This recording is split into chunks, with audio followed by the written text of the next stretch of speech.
Hello students, कैसे हैं आप सब लोग। उम्मीद करती हूँ सब अच्छे होंगे। मैं Meena Rana ICT virtual class में आपका स्वागत करती हूँ। स्टूडेंट्स, हम पढ़ रहे हैं क्लास 9 की हिंदी। आपकी गंगा पाठ्य पुस्तिका से हम एक चैप्टर पढ़ रहे थे, ऐसी भी बातें होती हैं। यतेंद्र मिश्र जी ने साक्षात्कार के रूप में ये चैप्टर हमारे सामने प्रस्तुत किया है, जो कि सुप्रसिद्ध गायिका लता मंगेशकर जी के साथ साक्षात्कार वो कर रहे हैं, उनसे कुछ प्रश्न कर रहे हैं। प्रीवियस लेक्चर में भी हमने कुछ प्रश्न और उनके उत्तर जो कि लता मंगेशकर जी ने यतेंद्र मिश्र को दिए, तो उसे हम यहाँ पर डिस्कस कर रहे थे। तो आइए, हमने बात की थी, यहाँ पर कुछ प्रश्न किए थे उन्होंने, ठीक है। और उनमें कुछ प्रश्न थे कि पिताजी से संगीत के अलावा आपने क्या क्या सीखा।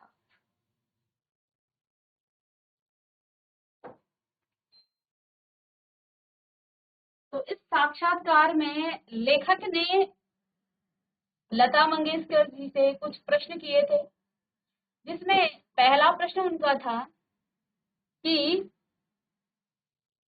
उनके संगीत की जो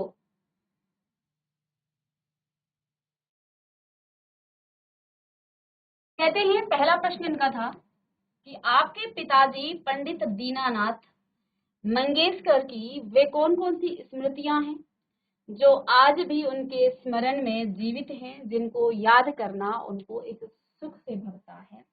तो लता मंगेशकर जी ने इसका उत्तर दिया कि जब वो बहुत छोटे थे और वो शरारतें करते थे, क्योंकि बच्चे शरारतें ही करते हैं, तो उनके पिताजी उनको बुलाते थे और एक गंभीर नजर से उनको देखते थे, बिल्कुल मौन नजर से। और इस पर वो बच्चे समझ जाते थे, यानी कि उनके जो भाई बहन थे वो सभी समझ जाते थे। यही उनका जो है डांटने का और तरीका था। कुछ नहीं बोलते थे, लेकिन बहुत कुछ बच्चे जो है उससे समझ जाते थे, ठीक है। और उसके बाद वो बाहर भेज देते थे, ठीक है। साथ में उन्होंने अपने पिताजी से कहा के बारे में बताया कि वे जो है हमेशा अपने काम और संगीत में डूबा हुआ उनको देखा, और साथ में जो है बताया कि वो जो है किस तरह से नाटक में और अपने काम में व्यस्त रहते थे, ठीक है। फिर नेक्स्ट प्रश्न उनसे किया गया कि अपने पिताजी से संगीत के अलावा आपने क्या क्या सीखा। तो यतेंद्र मिश्र जी लता मंगेशकर जी से क्या कह रहे हैं, कहते हैं कि आपने अपने पिताजी से संगीत तो सीखा ही सीखा, लेकिन उसके अलावा उनको क्या क्या चीजें सीखने को मिली। तो लता मंगेशकर जी कहती हैं कि सबसे ज्यादा तो वो स्वाभिमान से जीने की प्रेरणा देते थे। उन्होंने जो संस्कार दिए, उनकी जिंदगी में सही बातों में खड़े रहने की हिम्मत मिली। आज मुझे इस बात की खुशी है कि मैंने किसी से यह नहीं कहा कि आप मुझे 500 रुपये दीजिए, यानी कि वो स्वाभिमान से जीती। अपने पिता के ही संस्कारों से उनको जो है ये स्वाभिमान मिला। फला चीज दीजिए, मुझे उसकी जरूरत है। इस तरह जो चीज मैं कर पाई उसमें मैं अपने बाबा का संस्कार मानती हूँ। मैंने पिताजी में यह बात देखी कि हर हालत में कैसे रहना चाहिए। यह मेरे पिताजी ने ही मुझे सिखाया था कि अगर कोई बात तुम्हें सही लगती है तो उसे करो, और किसी के आगे झुकने की जरूरत नहीं है। इस तरह जब मैं याद करती हूँ तो लगता है कि बाबा ऐसा कहते थे, बाबा ने यह कहा था, बाबा ने उस समय में इस तरह कोई निर्णय लिया था, यह सब मेरे बड़े काम आया। हमने हर तरह के दिन देखे। पिताजी की कंपनी जब अच्छी चलती थी तो हम सब लोग बड़े शान से रहते थे। फिर पिताजी के निधन के बाद हमें यह भी देखना पड़ा कि बुरे हालत में कैसे जीना चाहिए। मेरी माँ भी बड़ी संस्कारी थी और कैसे भी स्वाभिमान के साथ जी लेना है, मगर किसी के आगे जाकर जो है हाथ नहीं पसारना है। और देखिए, ये सब बातें मेरे कितने काम आई। आज मेरे पास पैसे हैं और नाम है। हम सब आज जहाँ रहते हैं वहाँ भले ही इतना छोटा सा घर है, और उसमें हम सभी लोग खुश हैं। इस बात के लिए भी ईश्वर को धन्यवाद करते हैं कि बाबा ने जैसा सिखाया था उस पर हम सभी भाई बहनों ने चलने का प्रयास किया। यतेंद्र मिश्र बचपन में, अब उनसे फिर प्रश्न कहते हैं कि बचपन में सभी भाई बहन फिल्में देखकर उनकी नकल उतारते थे, किसी खास फिल्म को देखकर उनकी नकल का जो है स्मरण करेंगी। तो अब जो है लता मंगेशकर जी से नेक्स्ट प्रश्न था कि अक्सर जो है छोटे भाई बहन क्या करते हैं, एक दूसरे की नकल उतारते हैं, है ना। तो फिल्म देख करके, पिक्चर देखने के बाद किसी फिल्म की नकल क्या वो भी उतारती थी। तो उन्होंने यहाँ पर एक फिल्म का जिक्र किया है, ठीक है, जिसमें जो है वो बहुत ही खो गई थी, और उस फिल्म के बारे में उन्होंने बताया कि वो उसमें जो है क्या करते थे, नकल उसकी उतारते थे। वो फिल्म क्या थी, कहते हैं हंसते हुए मंगल हुए, अरे यह तो हम सब भाई बहन बहुत करते थे। फिल्में ही थी जो मनोरंजन का एक ऐसा माध्यम थी जिनको देखकर बच्चे अपने ढंग से कुछ करते थे। मुझे याद है प्रभात फिल्म कंपनी की एक पिक्चर थी संत तुकाराम। फिल्म में दिखाया गया कि तुकाराम संदेह बैकुंठ जाते हैं और उन्हें लेने ईश्वर का विमान आता है। ये गीत गाते हुए स्वर्ग जाते हैं, अमी जातो अमचा गावा, अमचा राम राम ध्यावा, मैं अपने गांव जा रहा हूँ, सभी लोग मेरा राम राम ले लीजिए। हम कमरे में घर भर के गद्दे तकिए एक के ऊपर एक रखकर ऊंचा स्वर्ग बनाते थे। अब इस पिक्चर की जो कॉपी है वो लोग भी करते थे। कौन? लता मंगेशकर और उनके जो अन्य भाई बहन हैं। क्या कहते थे वो? गद्दे तकिए सब एक के ऊपर एक रखते थे और जो है एक स्वर्ग जैसा विमान बनाते थे। क्या कहते थे? हम कमरे में घर भर के, यानी कि कमरे के में जो भर भर के जो है तकिए एक के ऊपर एक रख करके स्वर्ग बनाते थे, जिस पर चढ़कर मैं बैठती थी। लता मंगेशकर उसके ऊपर बैठती थी और वहीं से गीत गाती थी। क्या गीत गाती थी? नीचे कमरे में मीना, मेरे फूफा का बेटा पंडरीनाथ और आशा, ये तीनों तुकाराम के अनुयायी बनकर रोते थे और कहते थे हमें भी साथ लीजिए, हमें भी साथ ले लीजिए। खिलखिलाकर हंसती हैं। और उस समय उषा बहुत छोटी थी, उनकी बहन, इसलिए वह इन नाटकों में नहीं रहती थी। तो यह सब होता था। हम बहुत सारी फिल्मों की नकल उतारते थे जिसमें धार्मिक फिल्में ज्यादा थी, क्योंकि पिताजी धार्मिक और देशभक्ति की फिल्मों के अलावा दूसरी फिल्में नहीं देखने देते थे। उनका सख्त अनुशासन चोरी चोरी तब होता था जब पिताजी घर के बाहर हों और जान न पाए कि घर में फिल्मों का खेल खेला जा रहा है। तो यहाँ लता मंगेशकर जी ने क्या बताया कि ये संत तुकाराम की फिल्म का इन्होंने जो है इस तरह से नकल करते थे, खेल करते थे, आपस में हंसती भी हैं और कहती थी ज्यादातर फिल्में हम धार्मिक देखते थे और देशभक्ति जो है फिल्म वो देखते थे, क्योंकि इनके पिताजी का सख्त अनुशासन था कि अन्य फिल्में ना देखी जाए। और और कभी अगर देख भी लिया तो जब पिताजी घर से बाहर रहते थे तभी हम देखते थे। यतेंद्र मिश्र का नेक्स्ट प्रश्न, आगे जो है लेखक उनसे प्रश्न करते हैं, अगर किसी फिल्म में आपको अभिनय करने के लिए कहा जाता तो वह कौन सी फिल्म होती जिसमें आप काम करना पसंद करती हैं? तो लता मंगेशकर जी ने बताया कि मैं किसी भी फिल्म में काम नहीं करना चाहती थी। शुरुआत में मैंने कुल 6-7 फिल्में की, लेकिन बाद में मेरा जो है अभिनय करने का कोई जो है इरादा नहीं था। हाँ, एक फिल्म का जिक्र वो यहाँ पर करती हैं, छत्रपति शिवाजी। वो उन्हें बहुत पसंद थी और उनमें जो है जो लास्ट उन्होंने एक गाना गाया है उसमें जो है उन्होंने स्वयं जो है ये मंशा जताई कि वो उसमें दिखें, उसमें जो है उनका दृश्य भी दिखे। तो एक ही एक ऐसी फिल्म थी जिसमें वो जो है दिखना चाहती थी। अब आगे के प्रश्न हम आज की क्लास में यहाँ पर शुरू करते हैं। तो आगे उनसे कहा जाता था उस दौर में आपके काम की परिस्थितियां कैसी थी? क्या वे आपके हिसाब से धीरे धीरे अनुकूल होती गई अथवा वैसे ही हमेशा की तरह एक चुनौती का सबक बनी रही जैसे कि संघर्ष के दिनों में थी? तो आगे लता मंगेशकर जी कहती हैं कि यह कह पाना मुश्किल होगा कि मेरी परिस्थितियां कभी बहुत अच्छी थी, बुरी रही हूं मैं या फिर बुरी रही। कहती है मुझे ये कहना जो है बड़ा मुश्किल लगता है कि परिस्थितियां कभी बहुत अच्छी है रही थी या फिर बुरी हूँ। इन सब बातों का ध्यान नहीं देती थी, मतलब मैं जो हूँ इस बात से बहुत ज्यादा जो है इस पर फोकस नहीं करती थी, क्योंकि कुछ लोगों का होता है ना मनसा कि अरे मैं ये कर लेती बट मेरे सामने परिस्थितियां ऐसी। देखिए जो आदमी जो व्यक्ति जो है बहुत बिजी रहता है अपने काम के प्रति, तो उसके लिए परिस्थितियां मायने नहीं रखती हैं। तो ये देखो इनके इतने गाने हैं, आज देश और दुनिया में इनके गाने जो है हर कोने में सुने जाते हैं। तो ये काम पर फोकस करती थी, इसलिए कहती हैं कि मेरे लिए कह पाना कि परिस्थितियां मुश्किल होगा कि मेरी परिस्थितियां कभी बहुत अच्छी या फिर बुरी रही हो। मैं इन सब बातों पर ध्यान नहीं देती थी, परिस्थितियों पर ध्यान नहीं देती थी वो। अलबत्ता मैं उस जमाने से लेकर बाद तक बहुत मेहनत से अपने काम करती रही, यानी कि मैं उस समय से और अभी तक जो हूँ काम करती रही थी। मुझे याद है कि मेरी रिकॉर्डिंग सुबह से रात तक चलती थी। एक स्टूडियो से दूसरे और तीसरे स्टूडियो के चक्कर में पूरा दिन जो है बीत जाता था। मुझे अपने गाने और रिकॉर्डिंग के अलावा किसी दूसरी चीज की सुध नहीं रहती थी। हमेशा यही बात दिमाग में घूमती थी कि किसी तरह बस मुझे अपने परिवार को देखना है। फिर वह रिकॉर्डिंग का वक्त हो गया या घर का खाली समय। किस तरह मैं अपने परिवार के लिए ज्यादा से ज्यादा कमाकर उनकी जरूरतों को पूरा कर सकती हूँ, इसी में सारा वक्त निकल जाता था। आप मेरी परिस्थितियों के बारे में पूछ रहे हैं तो सच बात तो यही है कि मुझे रिकॉर्डिंग से या उसकी तकलीफों से इतना फर्क नहीं पड़ता था जितना इस बात से कि आने वाले कल में मेरे कितने गीत रिकॉर्ड होने हैं।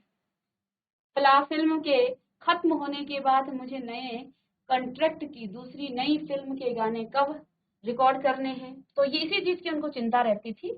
तो उनको जो है और चीजों से ज्यादा फर्क नहीं पड़ता था, यानी कि उनको यही लगता था कि ये गाना तो मेरा रिकॉर्ड हो गया, अब जो है नेक्स्ट मेरा कौन सा गाना रिकॉर्ड होगा, क्या मुझे उस फिल्म का गाना मिलेगा या नहीं मिलेगा, इसी बात की उनको चिंता रहती थी। आगे बताते हैं। इसके बाद यतेंद्र मिश्र बचपन का कोई ऐसा सपना जिसे पूरा करने की हसरत मन में बहुत दिनों तक पालती रही हो। तो लता मंगेशकर कहती हैं कि ऐसा कोई सपना तो खास नहीं है, मगर आपको बचपन की एक बात बताती हूँ। मेरे पिताजी उस समय जीवित थे और जब वे अपने कार्यक्रमों के लिए तैयार होते थे तो उनको जितने मेडल मिले थे वे अपने कपड़ों पर सीने के बाईं तरफ लगाते थे। वह पहनकर ही बैठते थे। मुझे जगह तो याद नहीं, मगर यह ठीक से याद है कि पिताजी के अलावा बाहर के किसी कलाकार को जो सबसे पहले मैंने गाते हुए सुना है वह पंडित कुमार गंधर्व थे। कुमार गंधर्व जी जब काली शेरवानी पहनकर और अपने ढेर सारे मेडल लगाकर गाने के लिए बैठी तो वह बात मुझे बहुत पसंद आई। मुझे तब हमेशा यह लगता था कि जब मैं बड़ी हो जाऊंगी तब मुझे भी ऐसे ही मेडल मिलेंगे जिसे लगाकर किसी कार्यक्रम में जाऊंगी। तो उन्होंने भी बताया कि मेरा कोई ऐसा खास सपना तो नहीं था, लेकिन इनके जो पिताजी थे जो मेडल इनको मिले रहते थे वो अपने कपड़ों पर जो है बाईं तरफ लगा कर रखते थे। और इसके बाद इन्होंने एक कलाकार को देखा, पंडित कुमार गंधर्व को, जो गाते थे। तो वो भी अपनी जितने भी मेडल थे और जो शेरवानी थी उनको पहन करके उस गाने में वो बैठते थे। तो उनका भी जो है मन था कि कभी जो है मुझे भी बहुत सारे मेडल मिलेंगे तो मैं भी कोई ऐसा गाना गाऊंगी या किसी ऐसे प्रोग्राम में जाऊंगी जहां मैं अपने सारे मेडल को लेकर के उस कार्यक्रम में जाऊंगी, ऐसा मेरा सपना था। ठीक है, यानी कि अपने मन में कहीं ना कहीं वो बहुत सारा मेडल, बहुत सारे जो है पुरस्कार जीतना चाहती थी। तो ऐसा उनका सपना रहा। आगे यतेंद्र मिश्र, अगर हम समय के चक्र यानी कि टाइम मशीन को घुमाकर सन 1949 से 50 में ले जाएं तो आपके फिल्मों से संबंधित सांगीतिक सांगीतिक जीवन की शुरुआत में खेमचंद प्रकाश, शंकर जयकिशन, हुस्नलाल, भगत राम जैसे म्यूजिक डायरेक्टर आते हैं और आपको एक मजबूत जमीन बनाने के लिए आने वाला महल, हवा में उड़ता जाए, मेरा लाल दुपट्टा और मलमल का, बरसात, ये फिल्में हैं, फिल्मों के नाम और इनके गाने हैं यहाँ पर।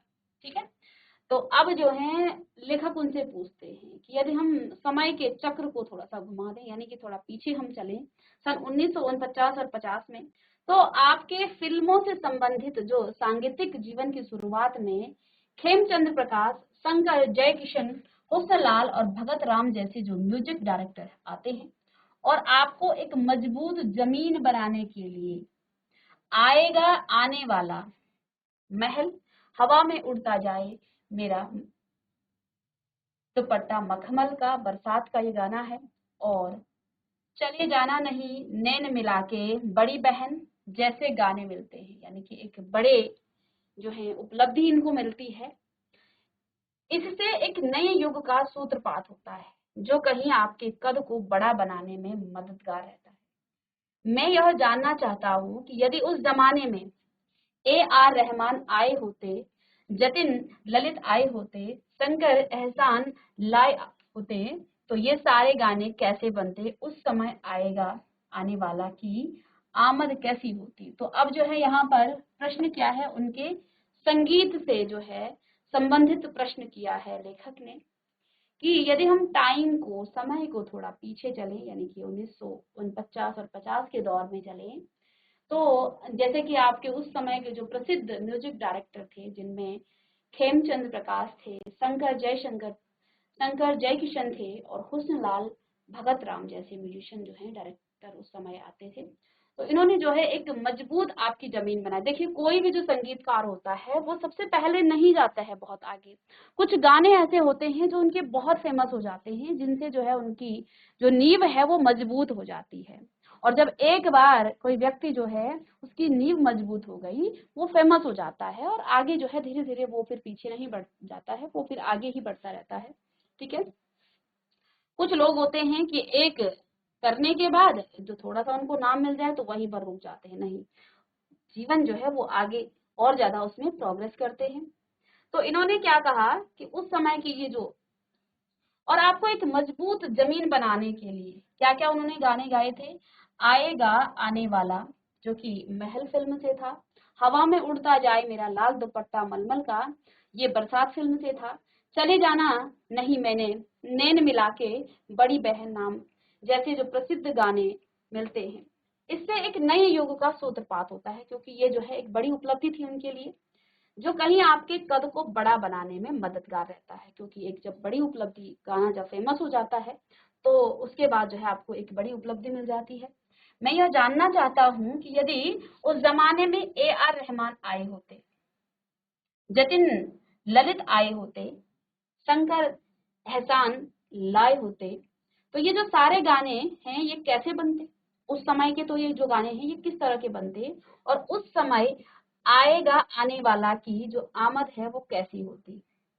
अब इस पर जो है लता मंगेशकर जी हंसकर, मुस्कुराते हुए, हंसते हुए, बड़े बड़ा मजेदार प्रश्न है आपका, कहना मुश्किल है इस पर क्या बोलूं, समझ में नहीं आ रहा कि वाकई अगर ऐसा हुआ होता तो ये गाने कैसे बनते। यह विचार और कल्पना तो सुनने में अच्छी लगती है, पर मैं पूरी तरह इसका जो है आकलन नहीं कर सकती कि आएगा आने वाला को A.R. रहमान ने बताया होता या हवा में उड़ता जाए को जतिन ललित ने, तो कैसा प्रभाव पैदा होता। मगर मैं इतना जरूर जानती हूँ कि कुछ बहुत बढ़िया होता या बिल्कुल दूसरे अंदाज में सामने आता, यानी कि क्योंकि देखिए हर म्यूजिक डायरेक्टर का अलग अपना अंदाज होता है।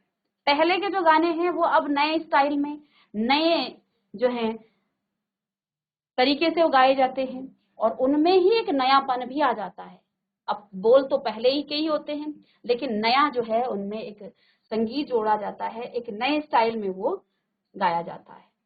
तो इस पर जो है लता मंगेशकर जी कहती हैं कि मैं पूरी तरह से तो नहीं बता सकती कि क्या होता, किस तरह से ये गाने गाए जाते, लेकिन कुछ अच्छा ही होता, अच्छा ही इसका जो है प्रभाव पड़ता, जिसकी शायद धुनें और तर्ज भी अलग होते।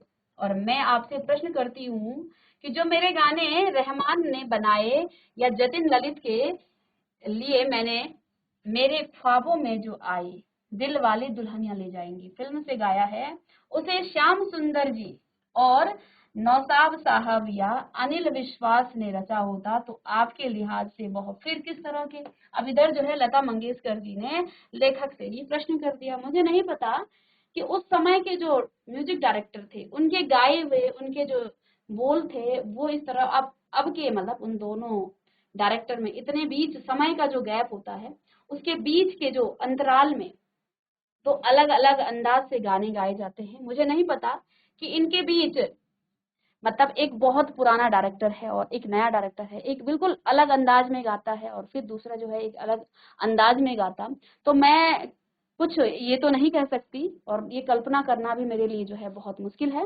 लेकिन अब वो जो है उन्हीं से प्रश्न कर रहे हैं कि अगर जो गाने मैंने अब के डायरेक्टरों के लिए गाए हैं तो वो ये कहती है कि इनका जो है जो गाने का जो अंदाज है वो बिल्कुल नया होता, दूसरे तरीके से गाने गाए जाते, जिसकी शायद धुनें और तर्ज भी अलग होती। लेकिन अब मैं आपसे प्रश्न करती हूँ कि जो गाने रहमान ने बनाए या जतिन ललित के लिए मैंने मेरे ख्वाबों में आए दिलवाले दुल्हनिया फिल्म से जो गाना गाया, उसे श्याम सुंदर जी, नौशाद साहब या अनिल विश्वास ने रचा होता तो आपके लिहाज से यानी कि आपके हिसाब से किस तरह बनता। यह वाकई बहुत रोचक और सोचने वाली बातें हैं कि समय के हेर फेर से हमारे गीतों का स्वभाव कैसा होता है। और कहते हैं कि अगर हाँ, जो आज के म्यूजिक डायरेक्टर हैं उन्होंने उनके लिए जो मैंने गाने गाए या उनके बनाए हुए जो गाने मैंने गाए, अगर उनको आप पुराने अंदाज में ले लें, पुराने जो म्यूजिक डायरेक्टर हैं उनके अंदाज में ले लें, तो वो कैसे होते। तो कहती हैं ये वाकई जो है बहुत रोचक और सोचने वाली बात है कि जब समय का हेर फेर होता है तो हमारे गीत का जो स्वभाव है वो बिल्कुल बदल जाता है, वो भी स्वभाव कैसा होता है। इतना जरूर मैं कहना चाहती हूँ कि पुराने समय में जब मैंने महल बड़ी बहन बरसात, ठीक है, उन्होंने जब जो है मैंने महल बड़ी बहन बरसात तराना, ये कुछ पिक्चर के नाम है ना, बाजार और संग दिल जैसी फिल्मों के लिए जो है पार्श्व गायन किया, उस समय तकनीकी रूप से सिनेमा में बहुत तरक्की नहीं हुई थी। आएगा आने वाला में मुझे हाल में बहुत दूर से चलकर दबे पांव रिकॉर्डिंग वाले माइक तक आना पड़ता था और उसी अनुपात में रिकॉर्डिंग के माइक पर स्वर का उतार चढ़ाव कैद किया जाता था। बहुत सारे ऐसे गाने मुझे याद हैं जिसमें कुछ विशेष प्रभावों को देने के लिए अनिल विश्वास, श्याम सुंदर और सज्जाद हुसैन और सलील चौधरी और सी रामचंद्र ने कुछ नए तरीके और अजीबोगरीब जो हैं टोटके आजमाए थे जिससे गीतों में वह प्रभाव पैदा हो सके। आज जो स्थिति है और जिस तरह हमारी तकनीकी विकसित हो चुकी है उसमें अगर इन लोगों को काम करने का मौका मिलता तब तो कमाल ही हो जाता। यानी कि वो लोग भी जो है अपने आप में कम नहीं थे, कहीं ना कहीं जो है तकनीकी में इतना जो है वो नहीं था, क्या विकास नहीं था, न जाने कितना और अधिक एडवांस किस्म के ये लोग संगीत रच पाते। आप सोच सकते हैं ठीक उसी तरह जैसा सुंदर और स्तरीय संगीत आज के संगीतकार बना रहे हैं, रहमान, जतिन, ललित और तमाम अन्य लोग अगर पीछे जाकर काम करते तो कितनी मुश्किलें आती, कितना संघर्ष करना करते हुए वे सब लोग अपना गाना बनाते, इसका अंदाजा भी लगाया जा सकता है। मेरे लिए भी यह एक कम चुनौती की बात नहीं कि मैं अनिल विश्वास की धुनों जैसा काम रहमान के साथ कर रही होती और उसी तरह इन नए लोगों की धुनों पर नौशाद साहब के लिए रिकॉर्ड करती तो कैसा होता। तो यहाँ जो है लता मंगेशकर जी ने कहीं ना कहीं समय के साथ जो तकनीकी है उसमें भी परिवर्तन हुआ है और साथ में देखिए जब तकनीकी विकसित हुई है तो कहीं ना कहीं उसमें जो है अब जो है वो उस तरह की चुनौतियों का सामना नहीं करना पड़ता है। तमाम जो परेशानियां और दिक्कतें आती थी उन समय में यानी कि पुराने समय में, क्योंकि तकनीकी इतना जो है विकसित नहीं था, आज जो है कुछ और है और धुनें भी चेंज है। तो उन्होंने क्या कहा कि ये सब जो है अगर उन लोगों के पास भी इतनी तकनीकी जो है विकसित होती तो वो लोग भी जो है बहुत अच्छा काम कर पाते और उन्होंने जो है अपने समय के लिए कहीं ना कहीं अच्छा जो है काम ही किया है। यतेंद्र मिश्र का नया जो अगला प्रश्न है, इसी समय विषय परिवर्तन करते हुए अब जो है इन्होंने विषय का परिवर्तन कर दिया। कहते हैं आपसे कुछ व्यक्तिगत सवाल पूछने का मन हो रहा है। अब ये तो इनका जो है प्रोफेशनल था क्योंकि ये गायिका थी, तो अब इनसे कुछ व्यक्तिगत प्रश्न पूछना चाहते हैं। कहते हैं कि मुझसे जो है अब आपसे कुछ व्यक्तिगत प्रश्न पूछने का मन हो रहा है। इस संदर्भ में आपके व्यक्तित्व को देखते हुए यह बात दिमाग में आती है कि आपने रंगों से हमेशा परहेज किया, विशेषकर अपने पहनावे में भी इस बात का ध्यान रखा कि कहीं से भी रंगों की कोई भी दर्शना अभिव्यक्ति न हो सके। आपकी सफेद रंग की साड़ियों पर मौजूद रंगीन धारियां गुलबुटों और पल्लों का रंग छोड़कर कहीं भी रंग के से दोस्ताना नेवता नहीं दिखता। ऐसे में एक ख्याल मन में आता है कि आप रंगों का त्योहार होली कैसे मनाती होंगी। होली को लेकर कोई स्मरण या फिर आपका जो है व्यक्तिगत रुचि की कोई बात जो आप जो है यहाँ साझा करना चाहती हैं। तो इस पर जो है अब हम प्रश्न के उत्तर हम नेक्स्ट क्लास में पढ़ेंगे। मिलते हैं नेक्स्ट लेक्चर में, तब तक के लिए थैंक यू।